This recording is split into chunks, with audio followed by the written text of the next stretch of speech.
Jésus-Christ. C'est juste un concept dans la tête, dans la tête de beaucoup de gens. Notre objectif, c'est vous aider à mieux connaître Jésus-Christ pour que vous puissiez vous adresser à lui et que vous envoyez aussi la manifestation dans votre vie personnelle.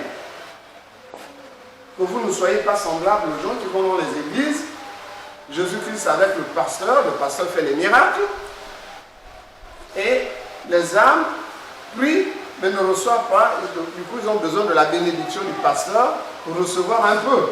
Mais ça, c'est la bénédiction du pasteur, mais la tienne est où? Donc, une bonne connaissance de Jésus-Christ est nécessaire. C'est pourquoi nous avons lu le chapitre 1 de Jean, qui rend compte de Jésus-Christ dans sa lettre d'une manière particulière. Et quasiment chaque chapitre nous présente un nouveau visage de Jésus-Christ. Jésus, ce n'est pas sauveur, c'est Dieu qui me sauve. Quand Dieu me sauve là, ça s'appelle Jésus. Yeshua. Dieu sauve. Ce n'est pas seulement sauveur. Zorro aussi, c'est un sauveur.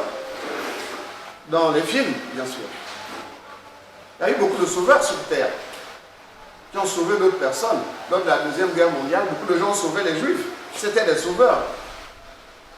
Mais Jésus-Christ, c'est Dieu quand il vient me sauver. Il s'appelle Jésus, Yeshua. C'est ce Jésus-là dont il est question ici. Donc dans le chapitre 1 de Jean, le Seigneur nous dit, au commencement, c'est d'abord la parole. Cette parole est avec Dieu. Et elle est Dieu. Tout ce qui est dit, ça a été fait par elle.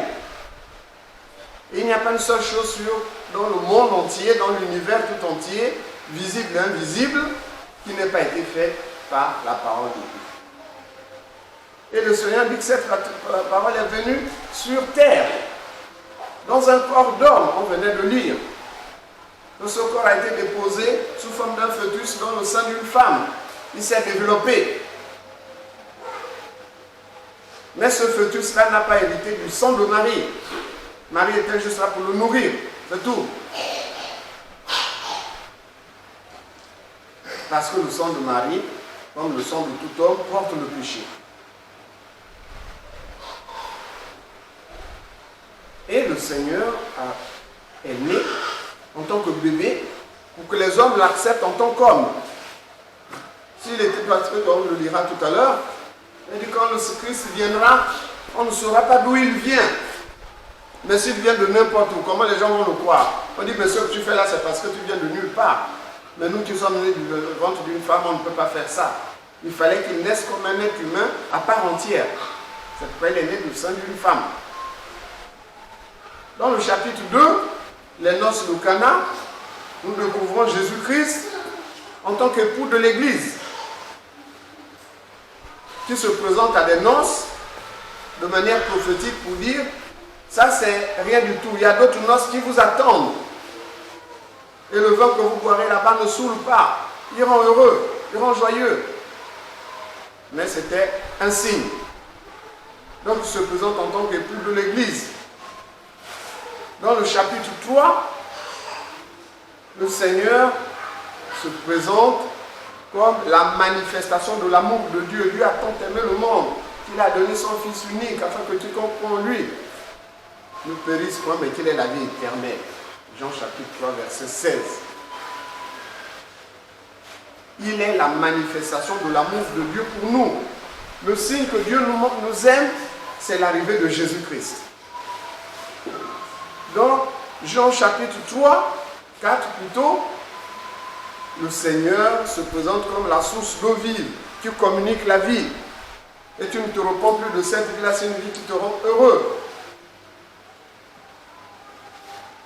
Dans Jean chapitre 5,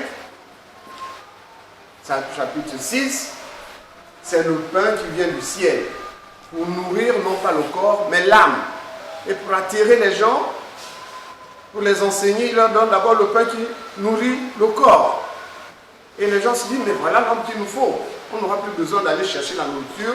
Il fait quelque chose et puis la nourriture est multipliée et tout le monde, ce sera la distribution générale. Voilà celui qu'il nous faut. En plus, il fait des miracles, il peut donc chasser les colons romains Voilà celui qu'il nous faut. Le Seigneur dit non, ne me suivez pas à cause de ce pain que vous avez vu là.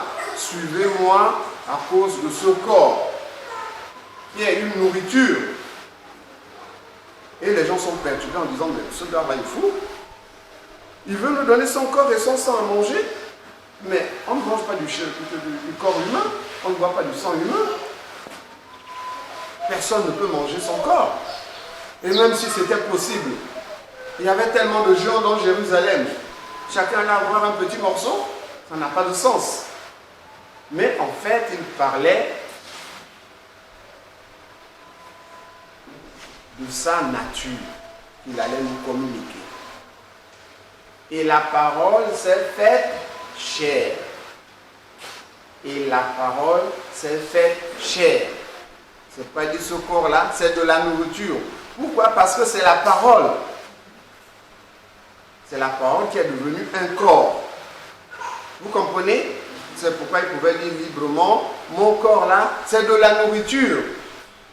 Et l'homme ne vivra pas que de pain, mais de toute parole qui sort de la bouche de Dieu. Donc, nos corps là, c'est la parole de Dieu. Donc ça, c'est ce que nous avons déjà lu. Est-ce que sur ce que nous avons lu, vous avez une, deux ou trois questions? Ensuite, on va avancer. Quelqu'un a-t-il une question dans ce que nous avons dit, dans ce que vous avez lu ou relu, et s'il y a quelque chose que vous n'avez pas comprise? Est-ce qu'il y a une question? Est-ce qu'il y a une préoccupation? S'il n'y en a pas, on va continuer dans notre lecture. Je crois que la dernière fois, on avait lu le chapitre 6, on avait terminé. Donc, on passe au chapitre 7. Frère? Jean chapitre 7, à partir du premier verset, il est écrit. Après cela, Jésus parcourait la Galilée, car il ne voulait pas séjourner en Judée, parce que les Juifs cherchaient à le faire mourir. Donc, Jésus-Christ quitte la Judée et va en Galilée. C'est comme s'il quitte l'estuaire, il va dans le Haut-Ogooué. Parce que en Judée, les gens cherchaient à le faire mourir. Comme Jésus-Christ est un être humain, il est prudent, il se retire. Pour nous enseigner, nous enseigner la prudence. Pas pour lui, il n'avait pas peur de la mort. Mais c'est pour nous enseigner la prudence. Ensuite.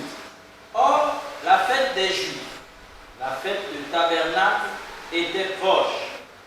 Et ses frères lui disent, pars d'ici et va en Judée, afin que tes disciples voient aussi les œuvres que tu fais. Personne n'agit en secret lorsqu'il désire paraître. Si tu fais ces choses, montre-toi toi-même au monde. Car ses frères non plus ne croyaient pas en lui. Donc les frères disent, mais viens en Judée. Quand quelqu'un qui est en province, afin qui fait des choses, mais va à Libreville. Là-bas, tu auras beaucoup de femmes. Et là, tu vas paraître. Quand tu fais des choses comme ça, c'est pour que tu aies la gloire, que les gens te connaissent. Peut-être que les hommes politiques vont venir vers toi.